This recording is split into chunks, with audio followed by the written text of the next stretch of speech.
sharing information around housing, short-term rentals, and the Maui Recovery Fund, the One Ohana Initiative. Governor Green will also announce his appointment of a new representative for Maui. Questions and answers will follow promptly after Governor Green concludes his remarks.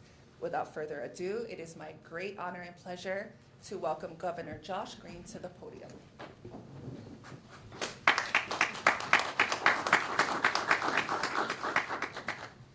Aloha.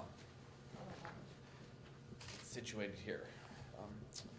So thank you again for coming back-to-back days. I appreciate that. It's just a lot going on here as we get toward the end of the year.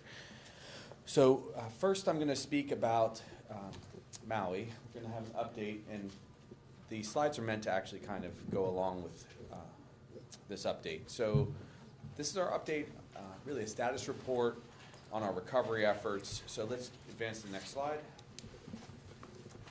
Okay, so the first thing we're going to really talk about is the housing situation. I spent time, of course, with Mayor Bisson. I want to thank him for his incredible hard work and his team's hard work. They're really trying to care for people, and it is hard in the wake of the fire. It's been over 4 months now. Then we're going to talk a little bit about, as you can see, the One Ohana Initiative, which is the Recovery Fund, and then we're going to talk about our new representative and our new senator. Also, I want to recognize Speaker. Thank you, Speaker, for being so supportive of these folks. Okay, so next slide, please. So as you know, we need to house people. At our peak after the wildfire, so 12,000 individuals were displaced in Lahaina. And within 14 days, 7,996 people ended up in hotel rooms. And many of those individuals are still in hotel rooms because we just don't want anyone to be homeless. And long term, as you know, we're going to rebuild housing for people. It takes a lot of energy, a lot of resource, and a lot of time. So when we peaked at 7,996 in hotels, we knew that gradually we'd have to get people to a place that was just better for them, better living circumstance. So what we need to do right now, the only housing that's truly available, is short-term rentals.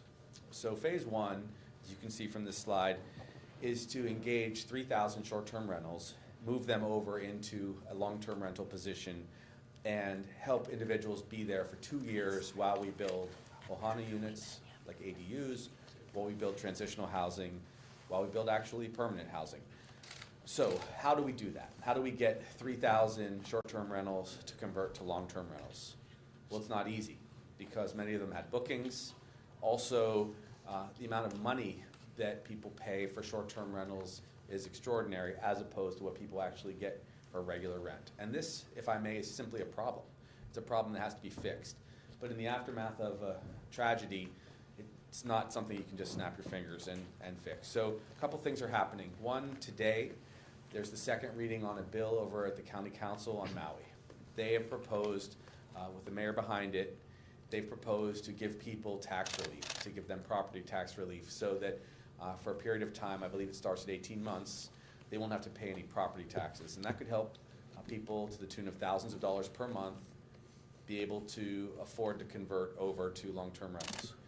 Also, and this is very important, we're going to be offering fair market value offers to the people that are right now renting out their properties as short-term rentals. This is with support of FEMA. This will be support of the state. Is it expensive? Yes, it is. Is it necessary? Well, in the short term, it is also necessary because leaving people in hotels, and as of yesterday, it was 6,297 people still in hotels. It's extremely expensive, and it's difficult to live that way for much longer. So we're making incremental moves to get people into better living situations so that we can ultimately restore normal life. So that's what that looks like. So phase two, after getting people into long-term rentals, is to then build thousands of ADUs, also to build transitional housing units, and I'm going to talk a little bit more about that. Now, the long term is to build housing developments. That has to be with the blessing of the County Council, the people of Maui. We can do transitional housing, but there are always water concerns. That is an ongoing challenge. That's probably the largest challenge that we have to simply putting up housing. So I hope people understand that. I also want to talk a little bit more about short-term rentals. Let's go to the next slide. So currently on Maui, so people have perspective, there's 2,500 to 3,000 timeshares at any given time. Now people book them, they own them and so on. They're units that people can live in, but they're timeshares right now. There's also between 12,000 and 14,000 short-term rentals, depending on how you count it. So just with those numbers alone, that's before you consider illegal short-term rentals. You have between 14,500 and 17,000 homes that are only available in the short-term market. And is that possible for people to rent? No. Right now, the average amount of money that people get from short-term rentals is 352% of the base rent that people would pay. So let me break that out for people a little bit. If House A is renting to a local family for $5,000, it's a 3 or 4 bedroom house, they're paying $5,000, maybe they're sharing it with family, that's their rental. That's for a local family. House B is next door, but it's a short-term rental. They're getting on average 352% of this. So they're getting over $17,000 a month in revenues. And that's just not consistent with what we can do as a society. So the mayor's plan, tax breaks, so we move some people over. We put some money in, hopefully find a reasonable price point, which is what we're offering, and then get out of this mess over time. And it's going to be very necessary because the Lahaina population, as I shared, was somewhere between 12,000 and 12,900 people that were displaced. So in my opinion, we have to convert a lot of short-term rentals. So let's look at that next slide. I told you it's over a 2-year period. We intend to rent 3,000 units, and 2,000 of those units basically will go to the FEMA eligible individuals. These are people who were already renting, who were working, who are citizens, our local families. Then there's another 1,000 families that were COFA migrants, that might have been undocumented workers. They were members of the community, but they didn't qualify. It's that 1,000 individuals that the state and philanthropists will help pay for. And we'll break out these numbers for people, but that's the universe of the challenge.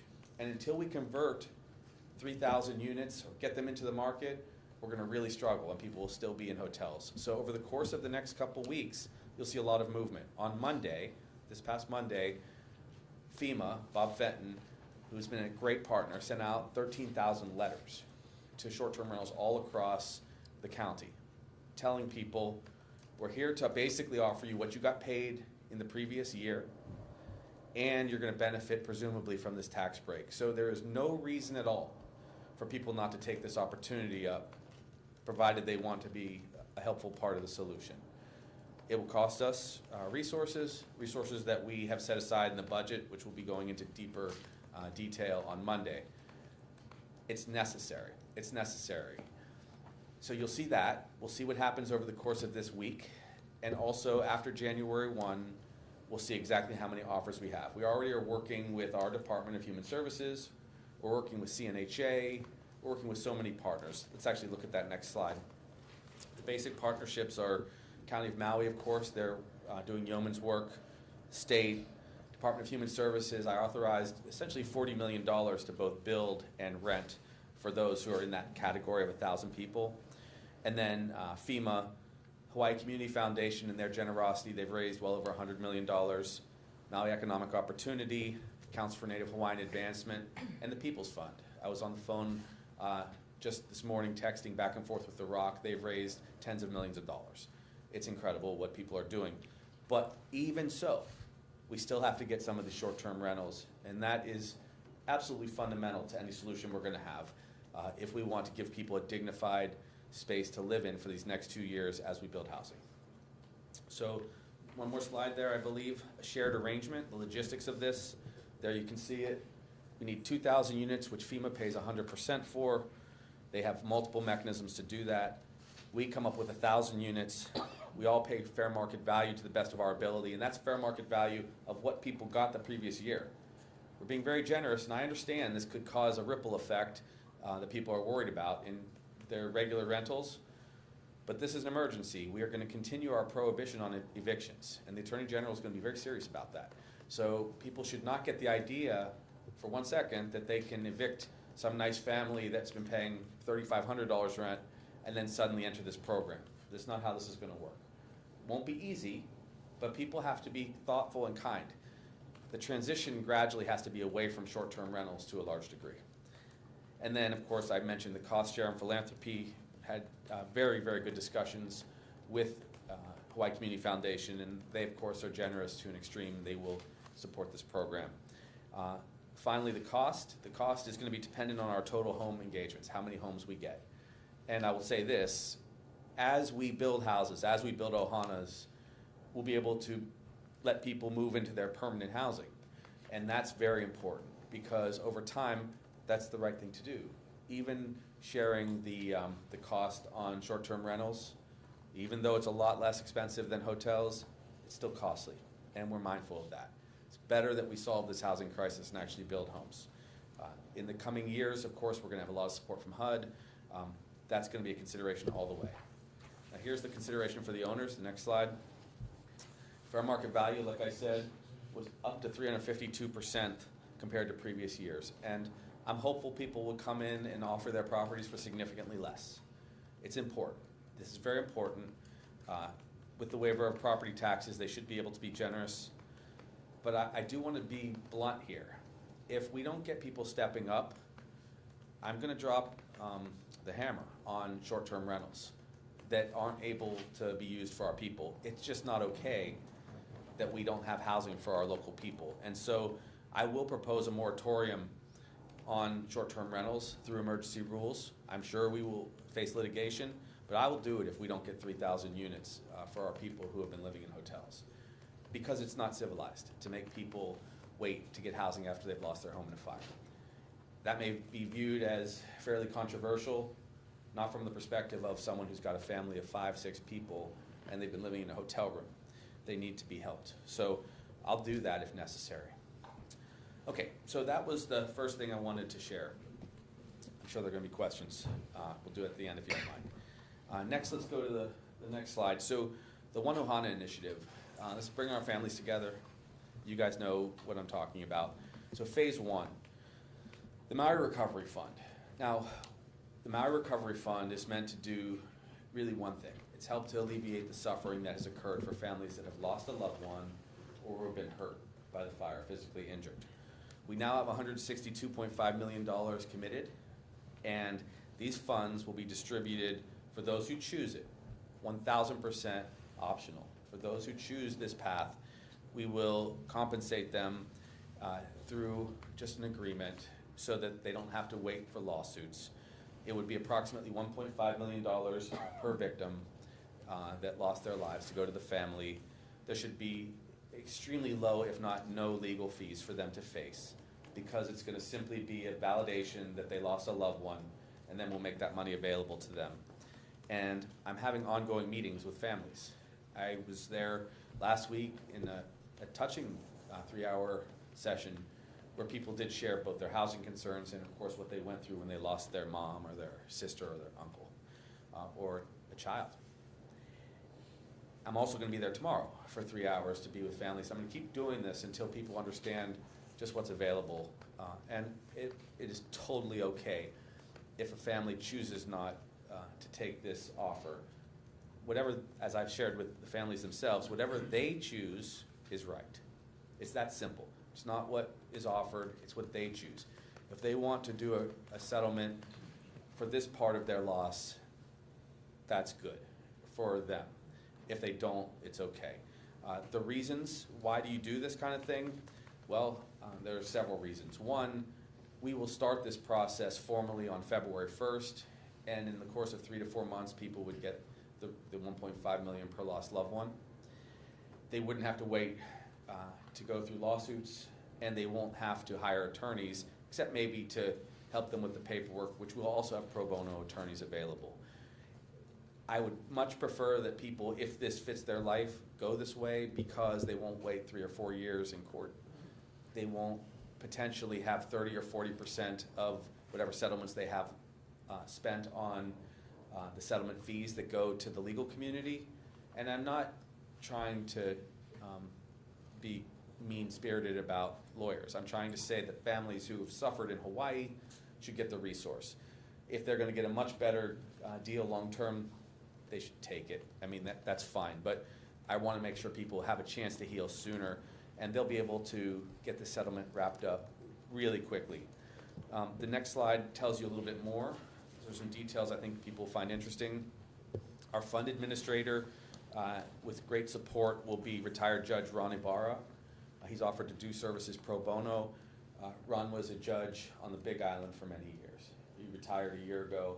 Extraordinary individual.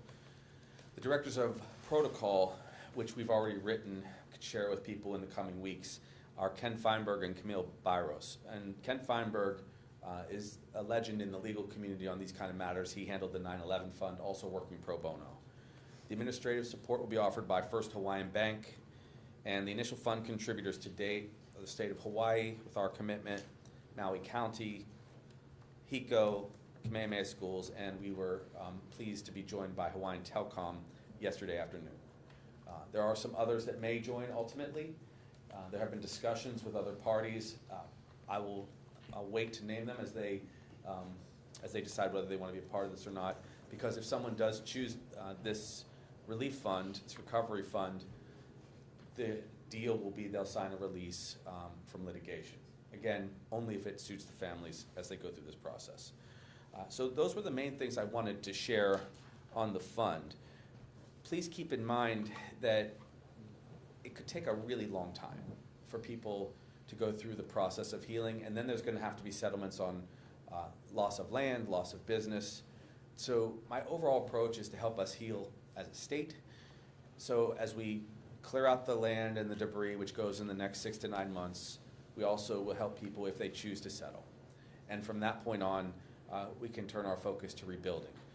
There's already been some promising information, though there are toxins in the ash in Lahaina. They were far less severe than they were upcountry. A scary report from the Department of Health, and we have to be thoughtful about that. But the levels of arsenic, for example, upcountry were very high. They were not nearly as high, and that should be something that can be remedied by the Army Corps of Engineers pretty quickly. There's still other questions out there, but in 6 to 9 months, when we've removed debris, when people have given right of entry, I think that the mayor is going to very strongly consider giving permits quickly to the 561 families at least that were both owners and occupiers of their property. And then perhaps he'll go through a process to expedite other permits so that when people choose how to rebuild Lahaina, they can. In the meanwhile, I'm going to try to get them relief so they have some resources.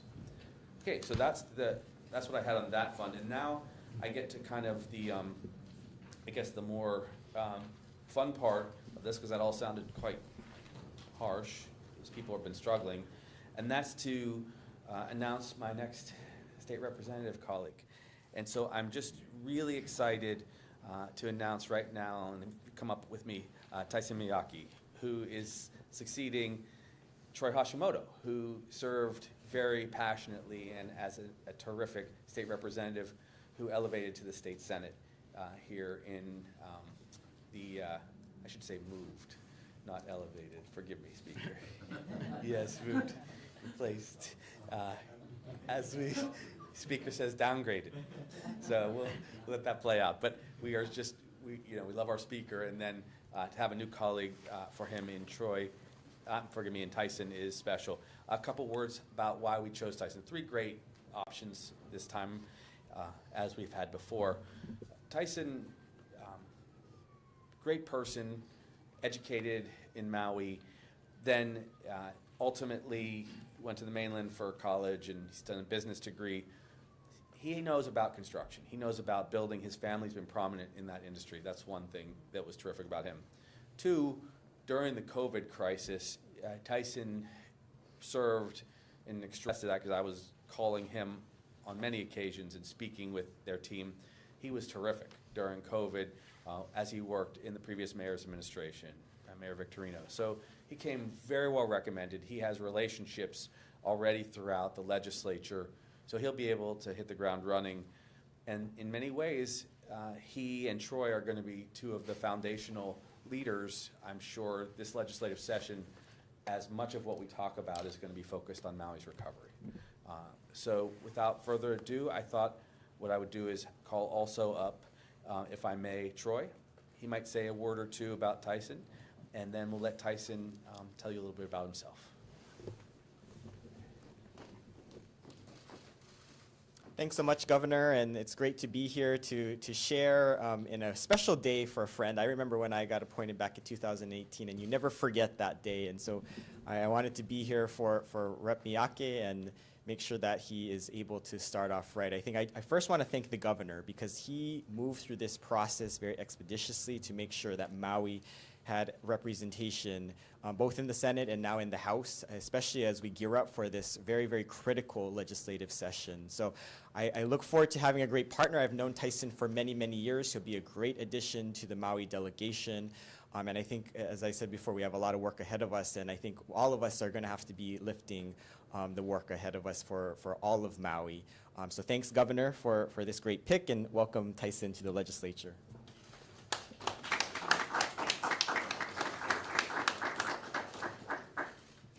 Good morning, aloha.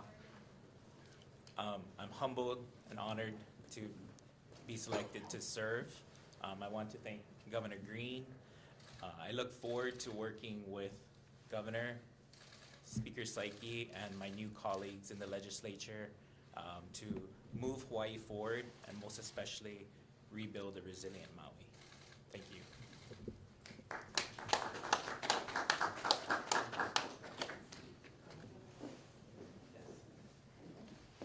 Alrighty, so at Kalamai, at this point, we'll move into media Q&A. And I think I'm going to start with Chad. Oh, hi, good morning, Chad. Thank you. Governor, the speaker's here today. I know you have a lot on your plate, but this is related. The House released its final report, the interim working groups, obviously about Maui and so forth. Have you had a chance at all to look at it or think about it, given that it definitely clicks with the stuff that you're working on right now? So the question is around, has Governor reviewed the House committee Correct. report? So thank you. I've had periodic updates from the members, but I haven't seen the final report yet. But by all indications, first of all, they've done extraordinary work quickly, got together a lot, and we all seem to be on the same page that significant relief is going to be necessary for Maui this session, and actually a move toward resiliency. I know people use that word quite a lot, but clearly in context, we have to be better now with a resilient state. So, I will follow the House's lead, as we tend to do when they bring in financial recommendations at the outset of the session. I assume we're going to have very good buy-in from the Senate, too. It's quite interesting, actually, to have the House and Senate member from Maui here with us right now. New in their own ways, although, of course, Troy was already in the body. So we'll review that report in the next 10 days. On Monday, we will give you an update on some of the things that are in the budget, and my understanding is Blake Oshiro, who does a lot of our legislative work, has been interfacing with the House. Okay, thanks. You bet. Real quickly, Representative, how old are you? 41. Thank you. It's a very young 41, though. So for those joining the live stream, Chad had a follow-up as to how old Representative. How young? Oh, how young Representative Tyson Miyake is. I'm not going to tell you, or should I? 41 was his answer.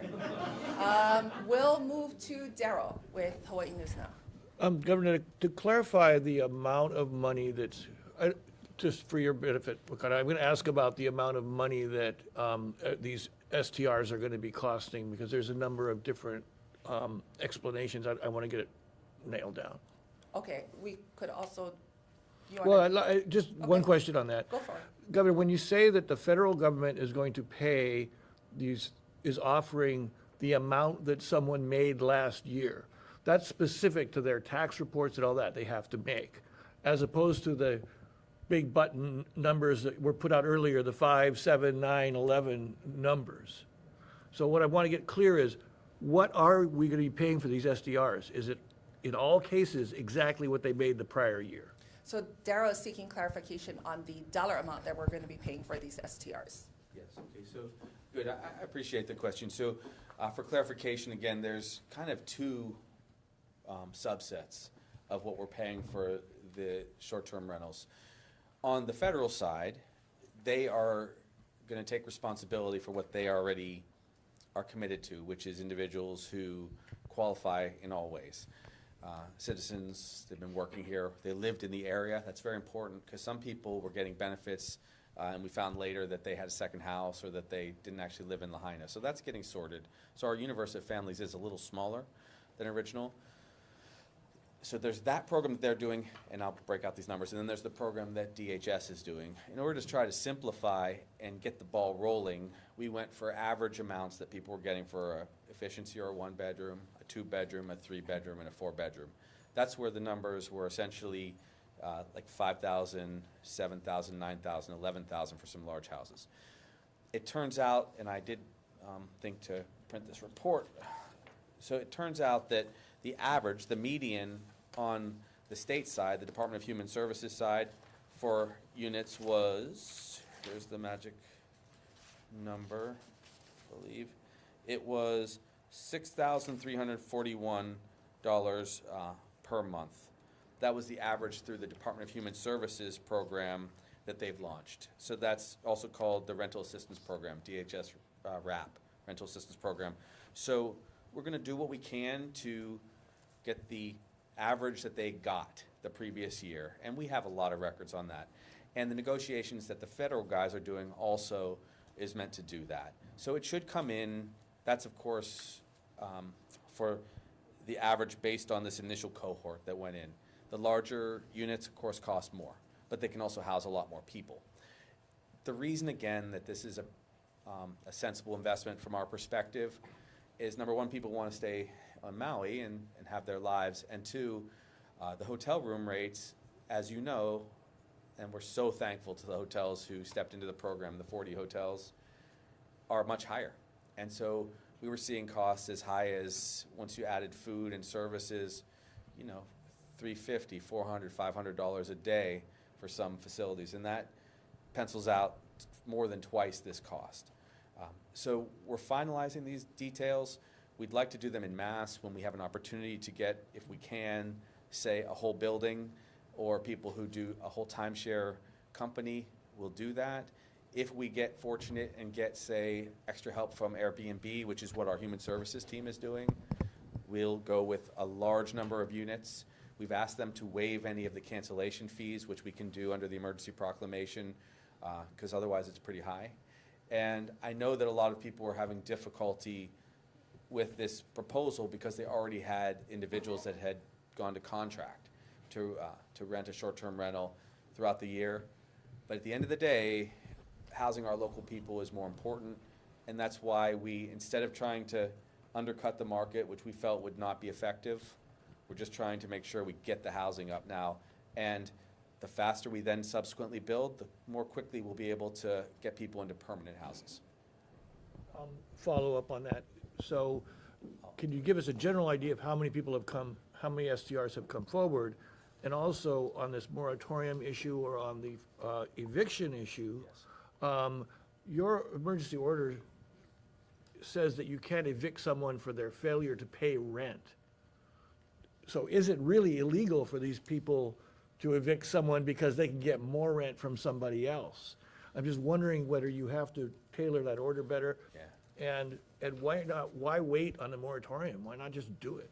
Yeah, a couple questions there. Sorry, I'm trying to jam them all in. No, it's good. Yeah, it's good. So the first question is, can people, well, let me ask both questions. You asked the question, is the eviction language strong enough, and does it address the full concern that someone should not be evicted for any reason in order to displace to a higher, paying opportunity? We may have to be, I guess, more clear about that, and that's probably coming on or around January 4th when the emergency proclamation has to be upped again for 2 months. The other question about why not just do the moratorium right now, we're doing all that we can to be thoughtful about everyone. The individuals that, of course, were displaced are top of mind, but also we're mindful that there is an economy on Maui, and if I pull that trigger too quickly, it could create lawsuits that end up costing us 4 months, 6 months, a year in court, and I don't want to, I don't want to lose a battle in court. So I'm really, my approach, if you want to just know exactly what I'm thinking, is I want to give people this opportunity to come along, because it's only been a few dozen so far that came in willingly without any help. I'd have to also ask CNHA. I believe they've had some significant success. We have a lot of different people on the ground trying to make this happen. And the largest impetus to move, I believe, is going to first be the tax break, when people realize they can save themselves significant taxes. I will also tell you that taxes are going to go up on short-term rentals after the new year, once there's time to pass legislation to that effect, I believe, from the county side. That I've heard that, and I think that that's probably the right thing to do. So we're trying to ask people to work as partners. Interestingly, just like we ask people to be partners in the Maui Recovery Fund. We're not trying to force anyone to do things. We're trying to encourage people to adhere to the values that we have in Hawaii, which is that we care for one another. Okay, Dan Acosta with Honolulu Star Advertising. Thanks, Makana. Mhm. So similar to Daryl's question though about timing, you're talking about 3,000 short-term rentals. Do you have a deadline in mind? And going back to what you've referred to previously as the nuclear option, the moratorium, I think you called it the hammer today. Is that going to happen if you don't get 3,000 by a certain date in 2024? So Dan's question is seeking clarity around a deadline or a timeline for the potential moratorium, or as the governor called it today, the hammer. Okay, so the timing of the nuclear hammer is sometime in mid-January, if it's necessary.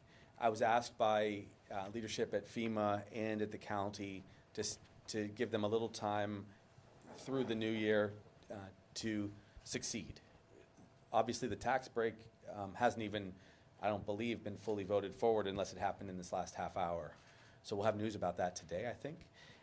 Also, it's just there was so many people that had from years past already booked right through January 1. I thought rather than create chaos, we asked humbly for people to understand and stay at the hotels through the new year. That's why we worked very hard behind the scenes to kind of put the brakes on anyone moving people again from one hotel to the next. And then shortly after New Year's, I'll take whatever action is necessary, honestly, to get people into the program. I believe in people, and I believe in the generosity of most who have seen what's gone on in Lahaina and across the islands will offer their units.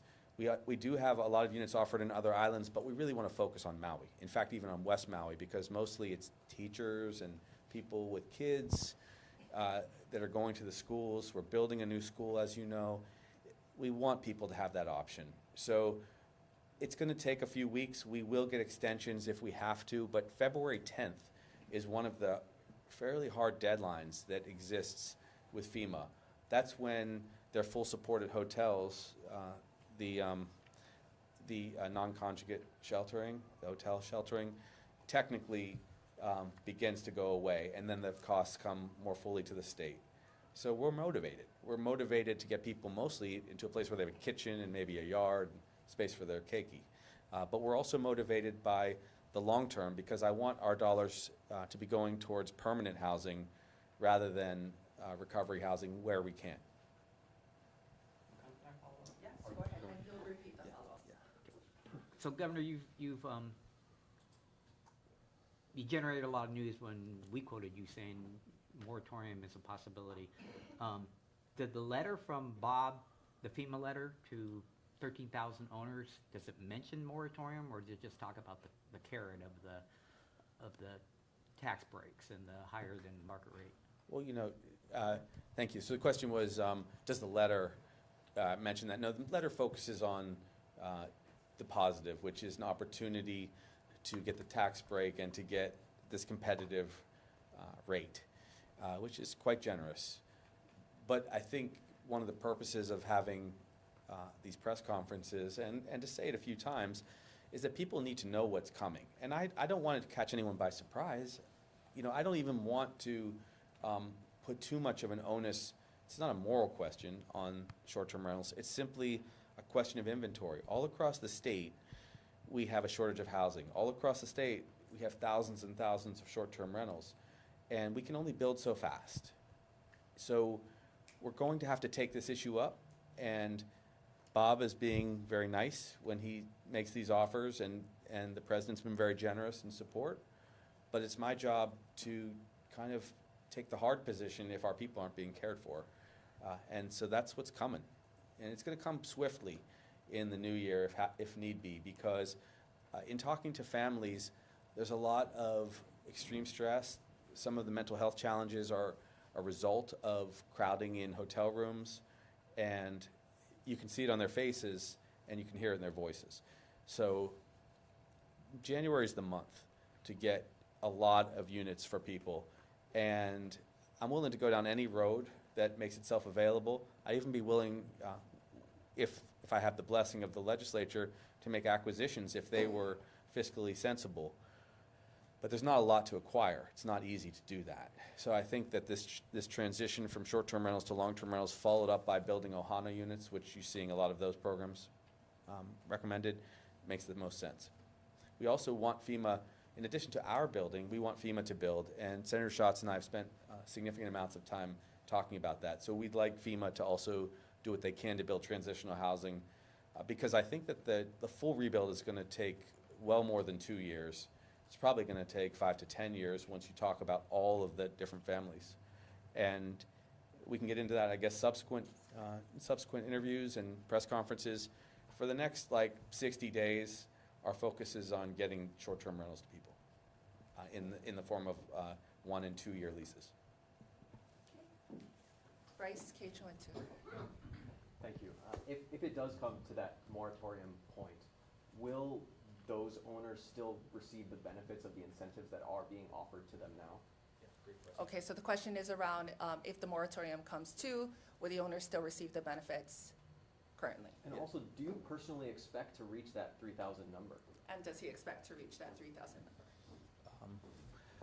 So let's see, how do I say this? So yes, the moratorium would be very brief if possible. As soon as we reached 3,000 units, I would lift the moratorium, because I don't want to have any unnecessary fights. I'm sure I'll have plenty of necessary fights with Chad over the course of the next 2 months.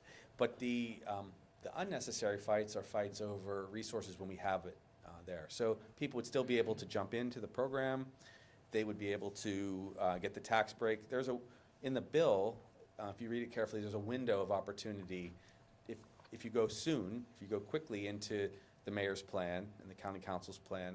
And I want to really thank the council and the mayor for being supportive of all these things, resources for those who lost a loved one, and these housing initiatives, which are very smart. They get a bigger benefit. So yeah, and the answer is, do I think that we'll get to 3,000 units? I suspect we will. The number I showed you on that slide, that 17,000 number, is actually a pretty significant underestimation of the number of units that actually exist on Maui. It's closer to 25,000 units that are, somehow tied up in short-term rental businesses. So we really only need to get about 10%, maybe 12% of all the available short-term units on Maui. But that tells you something. Just 10%, and we can help the people of Maui that were displaced. If we can gradually, with a longer runway, find ways through benefits and tax breaks and incentives to get people to move over to long-term rentals, we won't have the housing crisis that we currently have on Maui.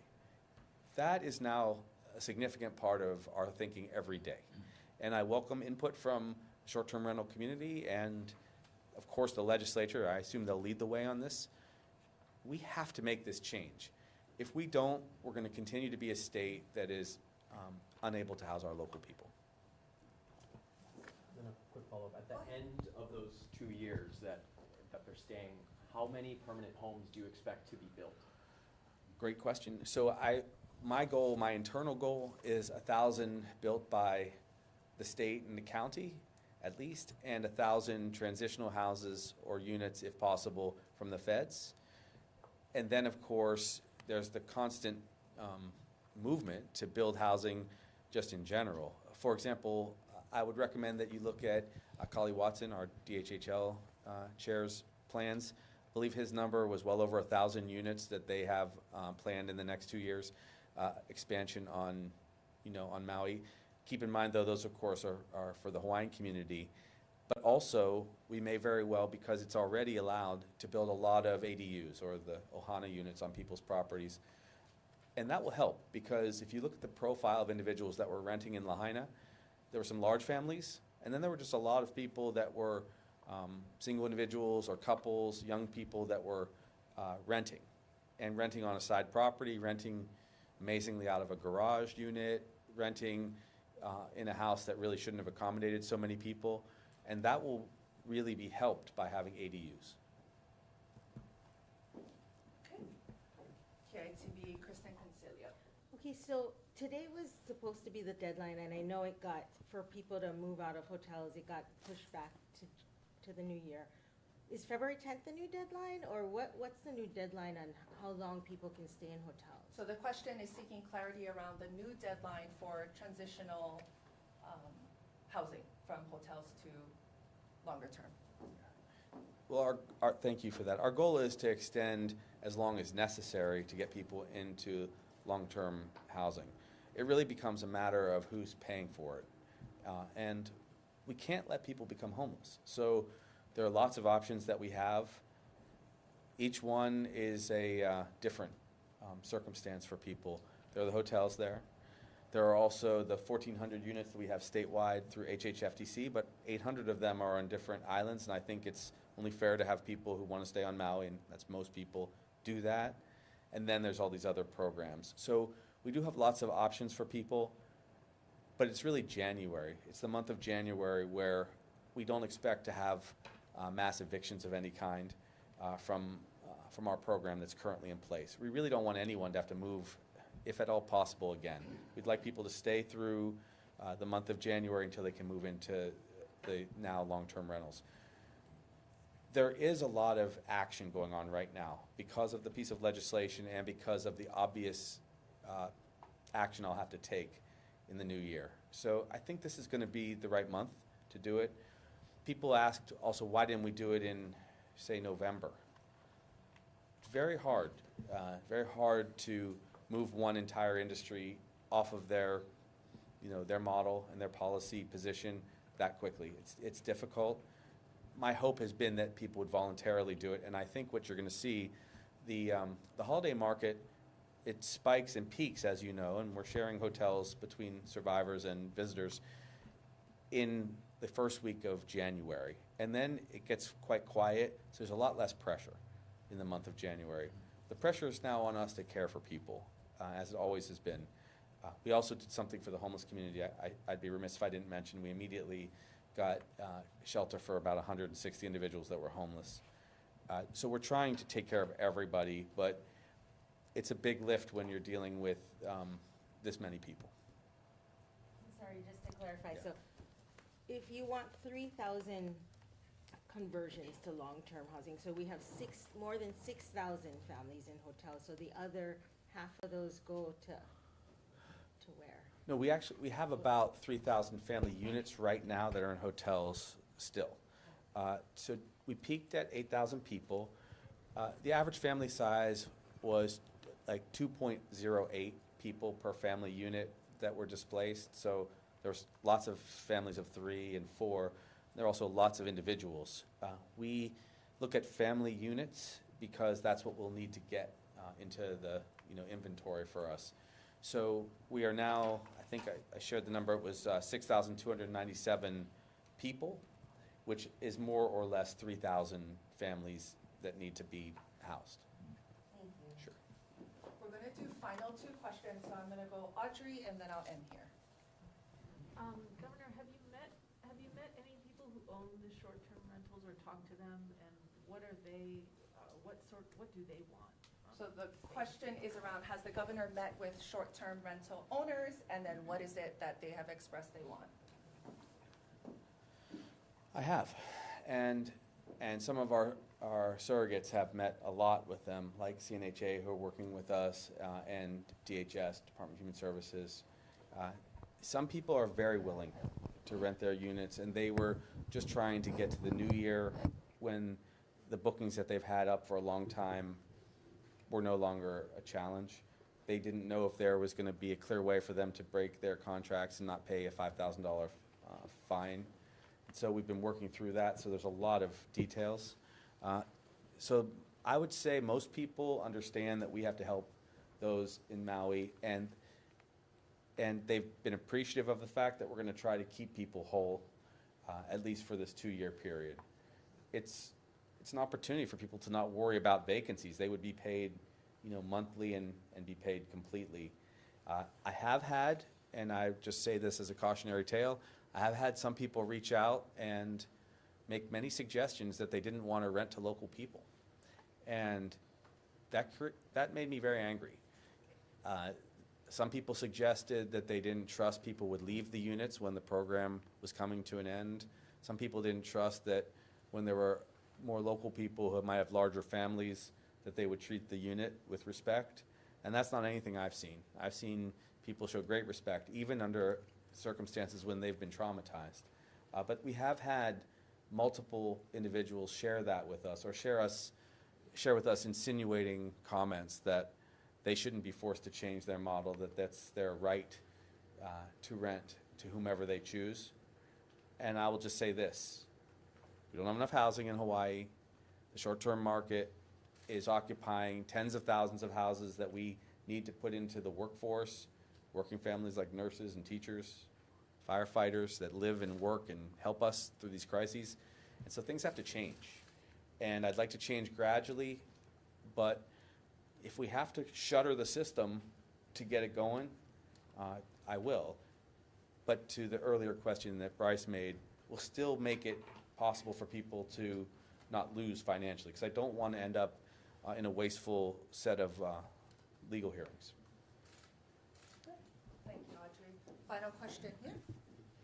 Hi, I've been on assignment in Paradise, California, following the 50th anniversary there on a project specifically looking at exportable lessons. And a lot of that was with CAL FIRE, and I was on a prescribed burn with staffed by nearly 100 people with CAL FIRE. The land fire protection law here obligates DLNR to fire protection on our wildlands. That and mutual aid agreements put their responsibility up at about 60% of our land area, and obviously they're coming to respond to ag land fires. Their staff is fewer than 150 wildland firefighters. We have to bring in 2 interagency crews for Mililani Malka. Is the state looking at a state wildland fire service, volunteer wildland firefighting as CAL FIRE does? And really looking hard at tackling the management that needs to happen, the mastication and prescribed burning with a new model. Okay, so it's a very long question. Sorry for that awkward pause for those of you that are joining live stream. The question, just to simply put, is around, is the state looking at absorbing or implementing any best practices from CAL FIRE? Thank you for the question. The answer is yes, we are. You'll see in the budget on Monday that we'll be requesting positions to do exactly that, to enhance our wildfire response capacity, and actually a lot of different mitigation efforts. We've already begun to do other things too. We've been cutting fire escape roads with Department of Transportation. Excellent work from Ed Sniffen and his team. But yeah, we're taking in expertise from all over. One of the reasons that we tasked the Attorney General to do her investigation somewhat quickly is because we wanted the policy advice. And so we've had experts in both asking questions of the administrations, but also giving recommendations. So that will happen. I think that that's what you're going to really see as a focus from the work that the House has done, and also all of the input that will go into the budget. You'll actually be able to see the breakouts of our proposals, the numbers of positions, and the dollar numbers on Monday when we come for the next update. And a follow-up with that, is the state taking responsibility for creating the seed banks that we need to follow management procedures?